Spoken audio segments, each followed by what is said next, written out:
पिछले गुरुवार हमने भगवद गीता अध्याय 12 के श्लोक 11 से 20 का गहन अध्ययन किया था, जहां श्री कृष्ण ने भक्ति के सर्वोच्च स्वरूप का वर्णन किया। इन श्लोकों में हमें यह समझाया गया कि सच्चा भक्त वह है जो अहंकार से रहित, क्षमाशील, करुणामय और संभव में स्थित होता है। भगवान ने यह स्पष्ट किया कि ऐसी भक्ति केवल पूजा तक सीमित नहीं, बल्कि जीवन जीने की एक पवित्र कला है। आज हम अध्याय 13 के श्लोक 1 से 10 में प्रवेश कर रहे हैं, जहां श्री कृष्ण हमें आत्मज्ञान की ओर ले जाते हैं। यहाँ शरीर और आत्मा के भेद, क्षेत्र और क्षेत्रज्ञ का रहस्य तथा यह बताया गया है कि सच्चा ज्ञान क्या है और उसे जीवन में कैसे पहचाना जाए। श्लोक 1। अर्जुन उवाच प्रकृतिं पुरुषं चैव क्षेत्रं क्षेत्रज्ञमेव चे एतद् वेदितुमिच्छामि ज्ञानम ज्ञेयं च केशव। भावार्थ। अर्जुन बोले, हे केशव, मैं प्रकृति और पुरुष, क्षेत्र और क्षेत्रज्ञ तथा ज्ञान और ज्ञेय को जानना चाहता हूं। स्पष्टीकरण। इस श्लोक में अर्जुन आत्मिक जिज्ञासा प्रकट करते हैं। वे केवल युद्ध की बात नहीं कर रहे, बल्कि जीवन के मूल सत्य को समझना चाहते हैं। अर्जुन जानना चाहते हैं, प्रकृति, यह भौतिक संसार क्या है? पुरुष, चेतन तत्व कौन है? क्षेत्र, यह शरीर क्या है? क्षेत्रज्ञ, इसे जानने वाला कौन है? यह प्रश्न दर्शाता है कि अर्जुन अब आध्यात्मिक शिष्य की भूमिका में है। श्लोक 2। श्री भगवान उवाच इदं शरीरं कौन्तेय क्षेत्रमित्यभिधीयते एतद्यो वेत्ति तं प्राहुः क्षेत्रज्ञ इति तद्विदः। भावार्थ। श्री भगवान बोले, हे कुंती पुत्र, यह शरीर क्षेत्र कहलाता है और जो इसे जानता है वह क्षेत्रज्ञ कहलाता है। स्पष्टीकरण। यहां श्री कृष्ण अत्यंत सरल शब्दों में गूढ़ सत्य बताते हैं। शरीर बराबर क्षेत्र, तीर अनुभवों का क्षेत्र, आत्मा बराबर क्षेत्रज्ञ, तीर अनुभव करने वाला। जैसे किसान खेत का स्वामी नहीं होता, बल्कि खेत में कार्य करता है, वैसे ही आत्मा शरीर में निवास करती है, पर शरीर नहीं है। यह श्लोक मैं शरीर नहीं हूं की स्पष्ट घोषणा है। श्लोक 3। क्षेत्रज्ञं चापि मां विद्धि सर्व क्षेत्रेषु भारत क्षेत्र क्षेत्रज्ञोर्ज्ञानम यत्तज्ञानम मतम मम। भावार्थ। हे भरतवंशी, समस्त क्षेत्रों में स्थित क्षेत्रज्ञ मुझे ही जानो। क्षेत्र और क्षेत्रज्ञ का जो ज्ञान है वही मेरे मत में सच्चा ज्ञान है। स्पष्टीकरण। इस श्लोक में श्री कृष्ण परम सत्य प्रकट करते हैं। प्रत्येक शरीर में जो चेतना है वह परमात्मा से ही प्रकाश पाती है। व्यक्तिगत आत्मा और परमात्मा में एकत्व है। सच्चा ज्ञान केवल शास्त्र पढ़ने से नहीं, बल्कि शरीर और आत्मा के अंतर को समझने से उत्पन्न होता है। श्लोक 4। तत्क्षेत्रम यच्च यादृक्च यद्विकारी यतश्च यत् स च यो यत् प्रभावश तत्समासेन में शृणु। भावार्थ। अब मुझसे संक्षेप में सुनो कि वह क्षेत्र क्या है, कैसा है, उसके विकार क्या हैं, वह किससे उत्पन्न हुआ है और क्षेत्रज्ञ की शक्तियां क्या हैं। स्पष्टीकरण। यह श्लोक आने वाले गूढ़ विवेचन की भूमिका है। श्री कृष्ण बताते हैं कि शरीर की रचना कैसे हुई, उसमें परिवर्तन क्यों होता है, आत्मा का प्रभाव कैसे प्रकट होता है। यह दर्शाता है कि आत्मज्ञान क्रमिक प्रक्रिया है, एक एक स्तर पर सत्य का उद्घाटन। श्लोक 5। अर्षिभिर्बहुधा गीतम छंदोभिर्विविधः पृथक् ब्रह्मसूत्र पदैश्चैव हेतुमद्भिर्विनिश्चितैः। भावार्थ।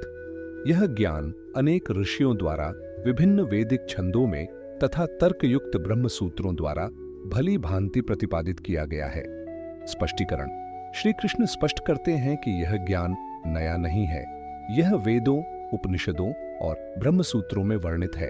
यह तर्कसंगत और अनुभूत सत्य है, अर्थात आत्मज्ञान शाश्वत है, सार्वकालिक है और अनुभूति से प्रमाणित है। श्लोक 6। महाभूतान्यहंकारो बुद्धिर्व्यक्तमेव च इंद्रियाणि दशैकम च पंचचेन्द्रिय गोचरः। भावार्थ। 5 महाभूत, अहंकार, बुद्धि, अव्यक्त, मूल प्रकृति, 10 इंद्रियाओं और 5 इंद्रियों के विषय, ये सभी क्षेत्र के घटक हैं। स्पष्टीकरण। इस श्लोक में श्री कृष्ण शरीर और संसार की संरचना बताते हैं। 5 महाभूत पृथ्वी, जल, अग्नि, वायु, आकाश, अहंकार, मैं और मेरा का भाव, बुद्धि, निर्णय करने की शक्ति, अव्यक्त, मूल प्रकृति, 10 इंद्रियां, 5 ज्ञानेंद्रियां प्लस 5 कर्मेंद्रियां, 5 विषय, शब्द, स्पर्श, रूप, रस, गंध, यह सब मिलकर क्षेत्र कहलाता है जो परिवर्तनशील है। श्लोक 7। इच्छा, द्वेष, सुखम दुखम संघातश्चेतना धृत्य एतत् क्षेत्रम समासेन सविकार मुदाहृतम। भावार्थ, इच्छा, द्वेष, सुख, दुख, शरीर का संघात, चेतना और धैर्य, इन विकारों सहित इसे संक्षेप में क्षेत्र कहा गया है। स्पष्टीकरण। यहां भगवान शरीर के मानसिक और भावनात्मक पक्ष को बताते हैं। इच्छाएं और द्वेष मन को बांधते हैं, सुख दुख शरीर और मन के अनुभव हैं, चेतना आत्मा के कारण प्रतीत होती है, धैर्य जीवन की स्थिरता बनाए रखता है। यह स्पष्ट करता है कि भावनाएं भी मैं नहीं हैं, वे भी क्षेत्र का भाग हैं। श्लोक 8। अमानित्वम अदम्भित्वम अहिंसा क्षांतिरार्जवम आचार्योपासनम शौचम स्थैर्यमात्म विनिग्रह। भावार्थ, अमानिता, अदंभ, अहिंसा, क्षमा, सरलता, गुरु सेवा, शुद्धता, स्थिरता और आत्मसंयम, यह ज्ञान है। स्पष्टीकरण।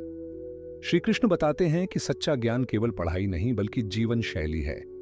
अमानिता, अहंकार का अभाव, अहिंसा, विचार, वाणी और कर्म में, आचार्योपासन, गुरु के प्रति श्रद्धा, आत्मसंयम, इंद्रियों पर नियंत्रण, ये गुण मनुष्य को भीतर से शुद्ध करते हैं। श्लोक 9।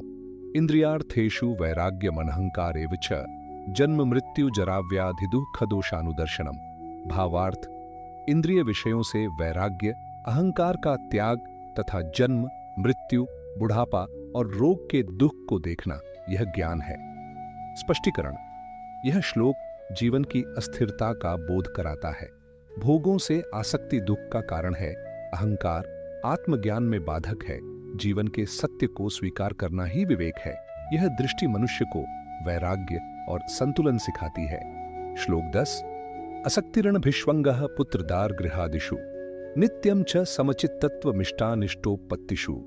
भावार्थ, पुत्र, पत्नी, घर आदि में आसक्ति का अभाव और अनुकूल प्रतिकूल परिस्थितियों में संभाव, यह ज्ञान है। स्पष्टीकरण। श्री कृष्ण परिवार त्याग की बात नहीं करते बल्कि आसक्ति त्याग सिखाते हैं। कर्तव्य निभाओ पर बंधन मत बनाओ, सुख दुख में मन को समान रखो, यह समत्व योग की आधारशिला है। निष्कर्ष।